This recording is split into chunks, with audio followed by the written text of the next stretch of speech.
قرآن مجید کا سورہ نمبر 93 سورہ ضحیٰ۔ شروع کرتا ہوں اللہ کے نام سے جو بڑا مہربان نہایت رحم والا ہے۔ قسم ہے روز روشن کی اور رات کی جبکہ وہ آرام و سکون کے ساتھ چھا جائے۔ اے رسول صلی اللہ علیہ وآلہ وسلم، نہ آپ صلی اللہ علیہ وآلہ وسلم کے پروردگار نے آپ صلی اللہ علیہ وآلہ وسلم کو چھوڑا ہے اور نہ وہ ناراض ہوا ہے۔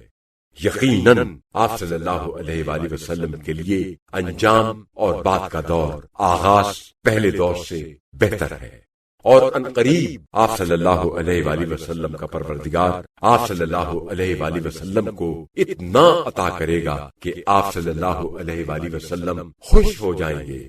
کیا خدا نے آپ صلی اللہ علیہ وآلہ وسلم کو یتیم نہیں پایا تو پناہ کی جگہ دی، اور آپ صلی اللہ علیہ وآلہ وسلم کو گمنام پایا تو لوگوں کو آپ صلی اللہ علیہ وآلہ وسلم کی طرف رہنمائی کی، اور اللہ تعالیٰ نے آپ صلی اللہ علیہ وآلہ وسلم کو نادار پایا سو مالدار بنا دیا۔ بس یتیم پر سختی نہ کیجیے اور سائل کو نہ جھڑکیے، اور اپنے پروردگار کی نعمت کا اظہار کیجیے۔